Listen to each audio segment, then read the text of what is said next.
Eu sei que você gosta de botânica, eu sei que você gosta de botânica. Você não vai negligenciar esse assunto. Então seja muito bem-vindo à nossa aula de botânica sistemática em relação àquela classificação famosa dos vegetais, pensando no Exame Nacional do Ensino Médio. Seja muito bem-vindo, muito bem-vinda ao nosso canal. Eu espero que você goste, que você assista às nossas aulas, que você vá no link que está aí na descrição do vídeo, clica lá, baixa o materialzinho, tem um PDF aí para você completar com o SOST e também praticar os testes que estão no final do capítulo. Então lá no final do capítulo é boa. No final da exposição aí da nossa aula. Vai ter imagens aí, espaço para você preencher e completar. Seu cérebro vai curtir, vai gostar e depois você aplica nos testes para brilhar no Exame Nacional do Ensino Médio. Se você não é inscrito ou inscrita, se inscreva, deixe seu like, ative aí as notificações para que sempre que lançarmos a aula, você já seja um dos primeiros a ver e já saiba o que está acontecendo aí, que teremos muitas aulas aí disponíveis para vocês. Botânica apareceu frequentemente em algumas edições do Exame Nacional. Ano passado, a penúltima edição, aí tivemos muitas. 2021, mais questões sobre botânica, sobre tecidos, sobre diferentes grupos, reprodução. Então a galera vem meio empolgada. Depois deu uma diminuída, voltou às condições mais ou menos normais. Mas nós não vamos esquecer de estudar botânica, porque acertaremos a questão. Acertaremos todas as questões de biologia na prova de ciências da natureza. Botânica é o estudo dos vegetais, seres exuberantes, seres que nos acolhem, seres que transformam esse planeta num planeta mais úmido, num planeta com temperaturas médias mais agradáveis. Então esses seres são fantásticos e maravilhosos. Por isso nós, como os bons animais, deveríamos cuidar um pouquinho mais dessas plantinhas maravilhindas. Quando nós olhamos para a classificação geral, naquela separação em 5 reinos, os critérios, número de célula, então são seres pluricelulares, tem núcleo, então são eucariotos, produzem o seu próprio alimento, com raras exceções de seres que são parasitas, eles são autotróficos. Então, de uma maneira geral, usamos esse padrão de classificação para os vegetais. Teremos 4 grandes grupos de vegetais: as briófitas, pteridófitas, gímenos e angiospermas. Na sua vida estudantil, você já ouviu falar em algum momento nesses seres. Nós encontramos também questões, às vezes, envolvendo o famoso cladograma, que é esse diagrama aí que vai demonstrar uma relação de parentesco entre esses seres. Então aqui, lembra de interpretar o cladograma? Que a gente já pensou no mundo dos animais. Olha aqui onde eu escrevi amido, onde está o dedinho do SOST. Dedinho do SOST. Ali, amido. Então a característica, amido é um polissacarídeo de reserva. Lembra que existe uma linha imaginária de tempo aqui, que a prova às vezes não cita para nós, mas tem uma linha imaginária de tempo. Então a característica aqui, o amido está na raiz do cladograma. Apareceu compartilhado por todos esses seres. Então todos esses vegetais terão amido como substância de reserva. E o amido é um polissacarídeo.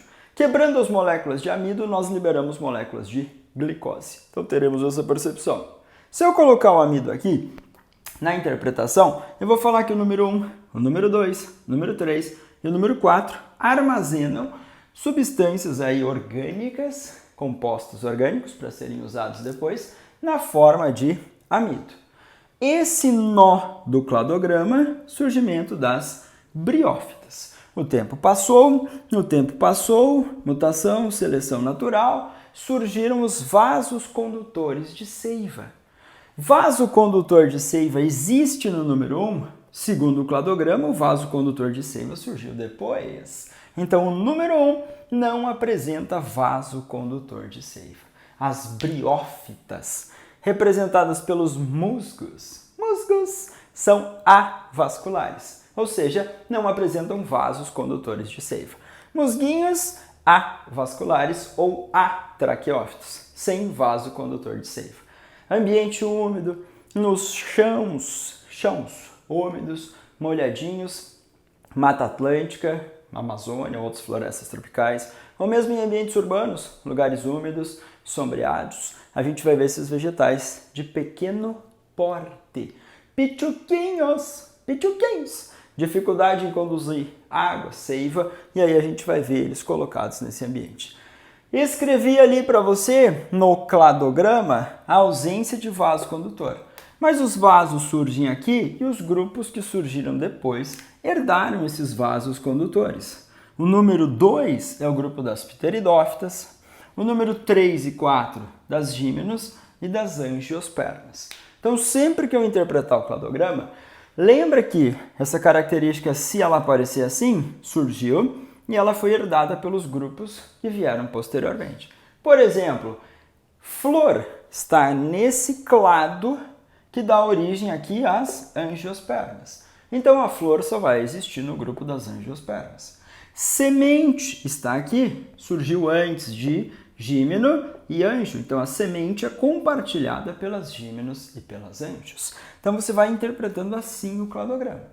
Se eu olhar para esse cladograma assim e perguntar para você, olha para as angiospermas, número 4. Posso falar que as angiospermas têm amido como substância de reserva? Sim. Posso falar que elas têm vasos condutores de seiva? Sim. Posso falar que elas têm semente? Sim. Posso falar que elas têm flores? Sim. Então, todas essas características estarão presentes nesse grupo se a prova te dá um cladograma dessa maneira. Sócio, se ele falar que flor tem gímeno e anjo? Não, a flor apareceu só nesse clado. A gímeno e a anjo compartilham semente, vasos condutores e amido, mas a flor serviu para diferenciar as anjos das gimnospermas. Então, cuidado com cladogramas. Cuidado com a interpretação dos grupos vegetais dos seus exemplos, ambiente de sobrevivência. Musgos avasculares, escrevi, dependem de água para fecundação. A fecundação nesse grupo de plantas, que depende de água, tanto embriófita quanto pteridófita, eu não escrevi, mas eu vou escrever, nós vamos identificar etapas de vida de uma planta. Esses vegetais são seres que têm um ciclo de vida chamado de diplobionte. Eles têm 2 adultos, um representado pelo gametófito e o outro representado pelo esporófito. O gametófito é a fase haploide. N vai representar haploide. Eu falo para os meus aluninhos, olha, macete do SOST, GH. G de gametófito, H de haploide. E de esporófito, diploide. Esporófito, diploide. Esporófito, E e D. São letras próximas, essa vogal e essa consoante próximas no dicionário. Então, G, gametófito, H, nosso amigo haploide, haploide. G, gametófito, H, haploide. Entendeu? Na minha mente faz todo sentido. O esporófito, diploide. E o esporófito, se ele é diploide, a gente consegue ver aquela divisão chamada meiose, que reduz a ploidia. Então, nas briófitas, na pteridófita, esse ciclo às vezes aparece mais clássico nas questões. Mas não vai aparecer, eu acho. Mas se aparecer, você vai colocar esporófito diploide, gametófito haploide. Então, as células do gametófito têm apenas um lote cromossômico, do esporófito tem 2. O gametófito é a etapa que produz os gametas. O gameta feminino é chamado de oosfera. É um gameta imóvel, mas o anterozoide, que é o gameta masculino, vai nadar até a oosfera e vai fecundar a oosfera. Então eu preciso de água para a fecundação? E o anterozoide sai da parte masculina do musguinho, vai até a parte feminina e fecunda a oosfera. E aí vai formar uma célula ovo-zigoto, que é diploide. E essa célula vai se dividir e vai formar um esporófito cá. Esse esporófito está acima do gametófito. Depois o esporófito sofre meiose e libera os esporos, que vão cair no solo, germinar, desenvolver e formar novos gametófitos. Então o esporófito ocorre uma divisão chamada meiose.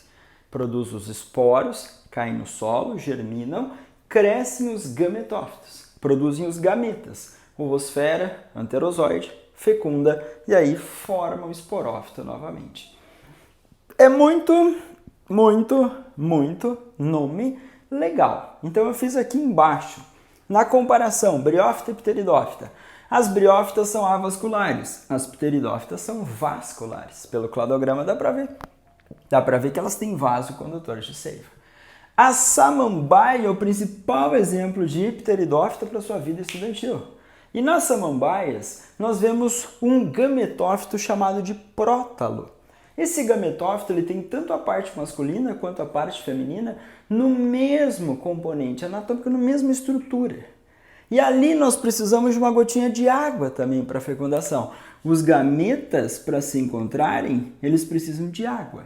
Nós chamamos briófitas e pteridófitas de plantas criptógamas. Criptógamas.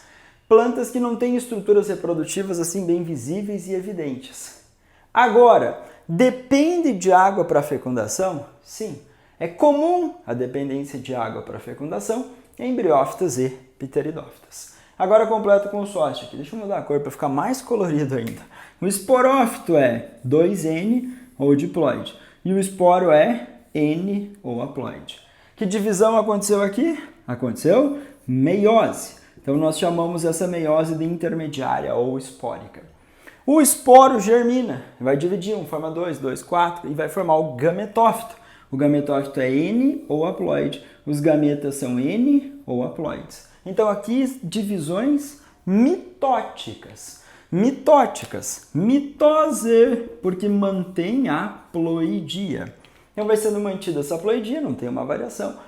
Depois que o gameta masculino encontra o gameta feminino e fecunda, aí forma uma célula ovo-zigoto, aí você reestabelece o número diploide de cromossomos. Em briófitas e pteridófitas, a gente vai ver algumas características legais, marcantes e semelhantes. Mas você vai lembrar do macete, briga. Briófita, o gametófito, vai ser a fase dominante ou duradoura. Nós vamos bater o olhinho no chão, olhando na aula prática, na escola, e a gente vai ver musguinhos. E a gente vai ver essa partezinha verde formando uns tapetinhos ali. E esses tapetinhos verdes têm rizoide, cauloide, filóide. Isso representa o gametófito. Então é uma fase duradoura. O esporófito existe, mas ele é temporário ou transitório. Depois que ele produziu e liberou os esporos, ele vai desaparecer. Então o gametófito é a fase duradoura. Se nós olharmos para esses dois grupos, as pteridófitas, o esporófito é a fase dominante. Também esporófito dominante. Vou colocar aqui G maior que E. Gametófito dominante sobre o esporófito. Nas pteridófitas, o esporófito, esse era para ser um sinal de maior, o esporófito é dominante.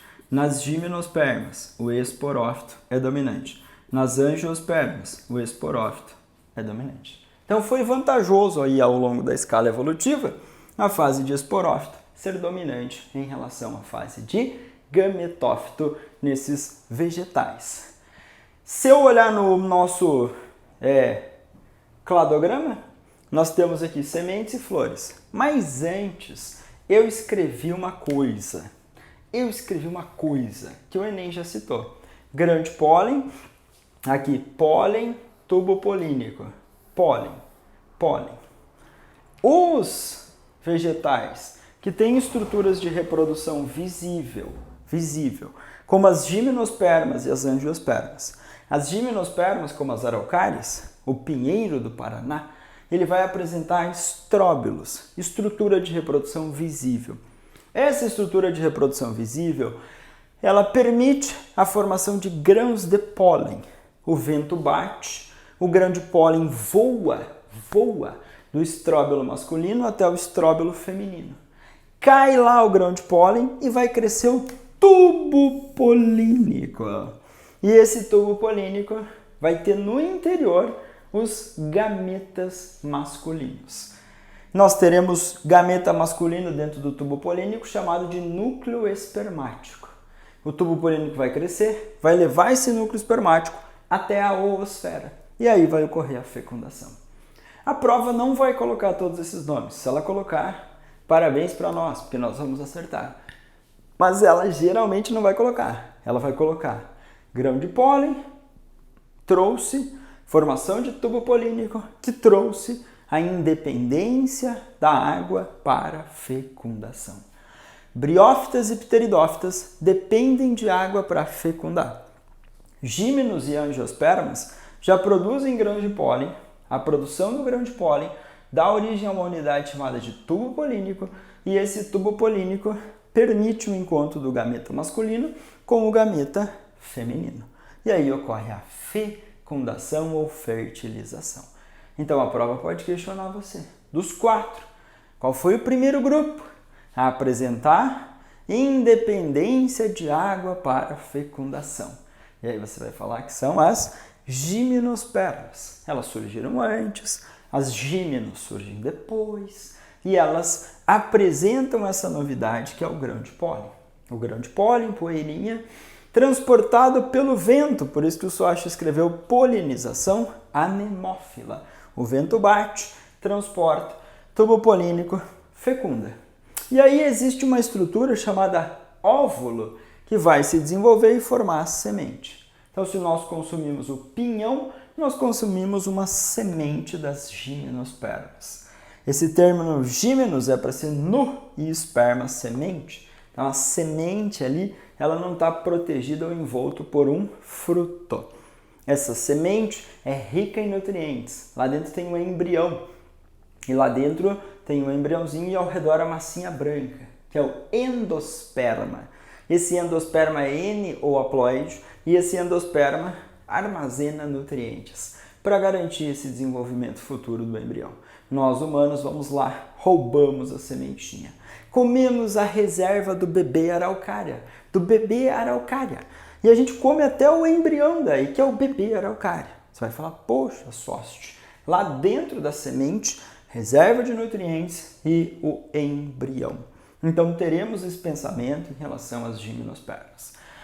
Eu não vejo muita cobrança específica naquilo que vocês estudam, às vezes para outros vestibulares, né? Se você olhar para uma gimnosperma, se olhar para uma araucária, tem o microestróbilo, que é a estrutura masculina, megaestróbilo, a estrutura feminina, e aí vão acontecer vários eventos, até a produção do grão de pólen, ou até a produção da estrutura do megagametófito, contendo o arquegônio, com a oosfera, que é o gameta feminino.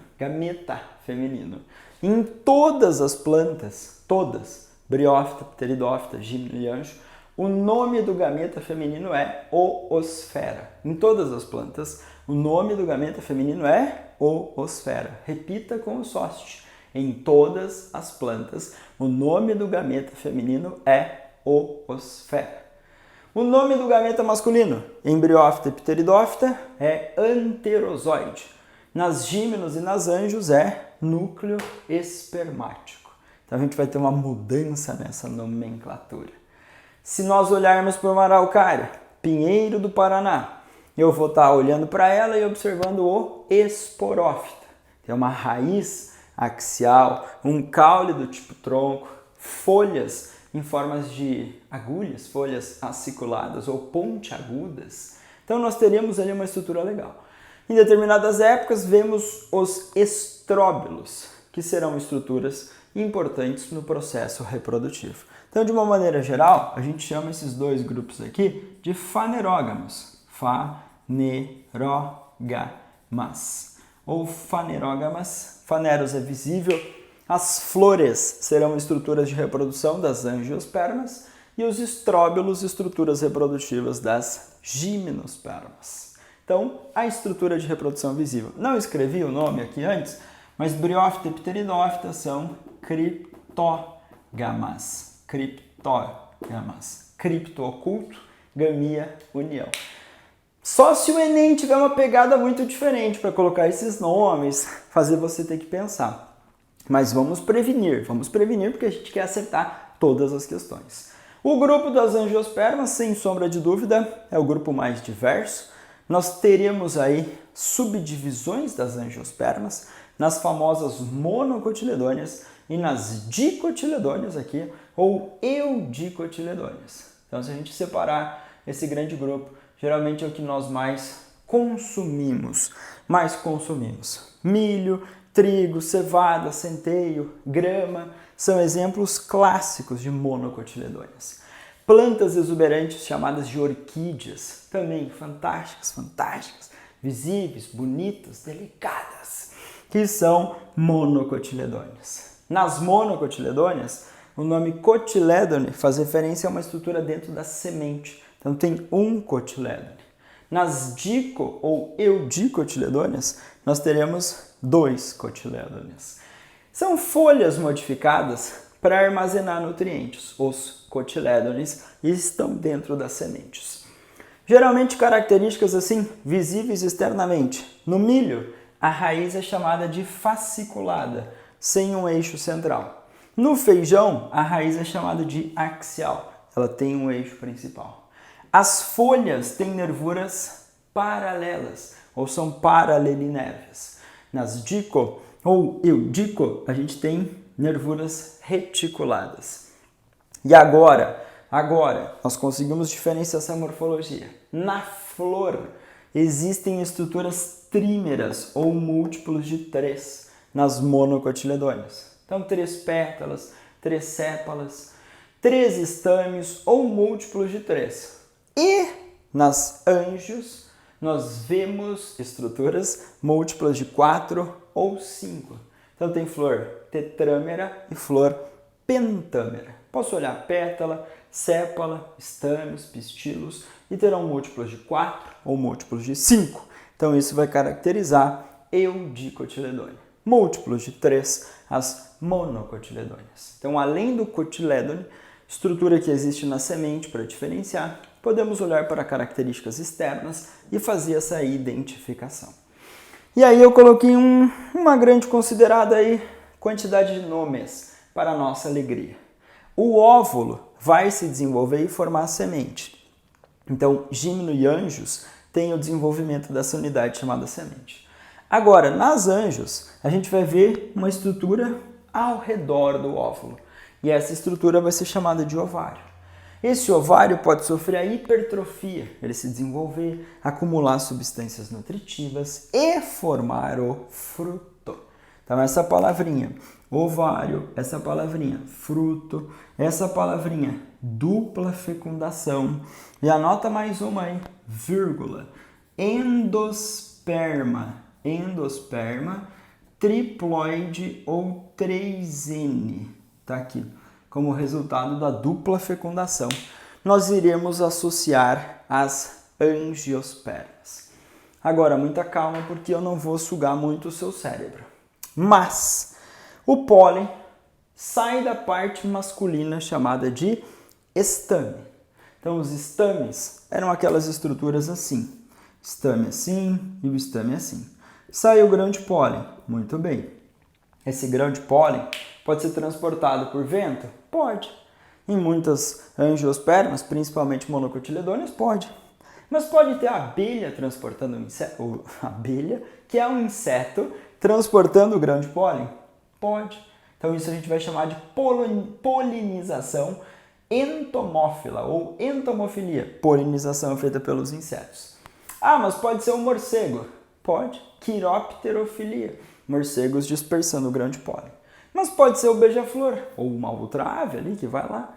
Pode. Aí a gente tem ornitofilia. Então, nas angiospermas, pela exuberância das flores, pela produção de néctar, pela presença de frutos que atraem os animais, a gente teve dispersão, uma do pólen e depois a dispersão do fruto e da semente. Então, as angiospermas tiveram vantagens aí evolutivas em relação a apresentar essas estruturas, atrair esses agentes, tanto polinizadores, para garantir a polinização. Polinização é transportar o pólen. Se for o vento, anemofilia. Se for insetos, entomofilia. Se for uma ave, ornitofilia. Se for um morcego, quiropterofilia. E aí dispersar o pólen, beleza? Dispersou o pólen, do pólen surge o tubo polínico, lá dentro tem o gameta masculino, e esse gameta é um núcleo espermático, vai fecundar a oosfera. E o outro núcleo espermático vai fecundar uma estrutura chamada núcleo polar, que são 2 núcleos polares. E da fecundação do segundo núcleo espermático com os 2 núcleos polares, lá na parte feminina, no pistilo, dentro da unidade chamada saco embrionário, nós veremos a formação do endosperma 3N ou triploide, endos, dentro esperma semente, um tecido que tem células maiores, células triploides maiores, conseguem armazenar mais substâncias e estarão dentro das sementes. E também a gente vai ver, a partir da fecundação da oosfera, formação da célula ovo ou zigoto e o desenvolvimento do embriãozinho, que vai ficar ali dentro da semente. A semente vai estar ali com o seu embrião, com o endosperma, com os cotilédones como reserva de nutrientes. E aí, ao redor da semente, o ovário desenvolveu e formou o fruto. Então, o mundo das angiospermas é um pouquinho mais xarope.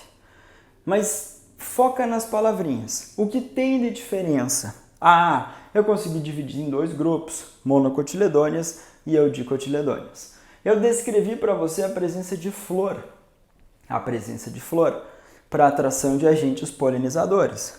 Eu descrevi para você a dupla fecundação, fecundando a oosfera e fecundando os núcleos polares. Fecundou a oosfera, forma a célula ovo, zigoto e o embrião. Fecundou os núcleos polares, vai formar o endosperma. Então, dupla fecundação, ovário, fruto, são palavrinhas, flores, que fazem nos lembrar as angiospermas. Então a prova pode ir falando no enunciado, nessas palavrinhas, e você tem que ir encaixando aí com um grupo de vegetais. Também as questões associadas à ecologia, lembra? Poxa, humanos estão diminuindo as áreas de vegetação nativa. Animais de grande porte estão desaparecendo. Esses animais de grande porte comiam frutos e dispersavam sementes. E aí um grupo de planta está deixando de existir nesse ambiente. Opa, fruto, semente, animal que comia. Então está impactando a vida das angiospermas. Entendeu? O Enem tem essa pegada. Eu acho muito difícil ali para muitos detalhes. Criptógamo, fanerógamo, gametófito, esporófito, ploidia. Mas se for, você tem todas as ferramentas aí para acertar a questão. Então, resumindo tudo, 4 grandes grupos, briófitas, pteridófitas, gímenos e angios. Para o Enem, focado em alguns exemplos, dependência de água para fecundação, briófita e pteridófita. Independência de água para fecundação, gimnospermas, angiospermas. Grão de pólen forma o tubo polínico, e esse tubo polínico trouxe a independência de água para fecundação. Maior diversidade de plantas no planeta Terra estão aqui nesse grande grupo das angiospermas, que nós podemos dividir em monocotiledôneas e eudicotiledôneas, e aí brilhar na prova, tá bom? Espero que você tenha me entendido, espero que tenha baixado já o arquivo aí, porque agora você vai aplicar nos testes. Se não, na descrição do vídeo tem o link, clique, baixe, faz as questões, qualquer dúvida manda, mais rápido eu respondo você. Se você não é inscrito ou inscrita, inscreva-se no nosso canal, deixe seu like, ative as notificações para o mais rápido chegarmos com a aula até você. Bons estudos, meus seres!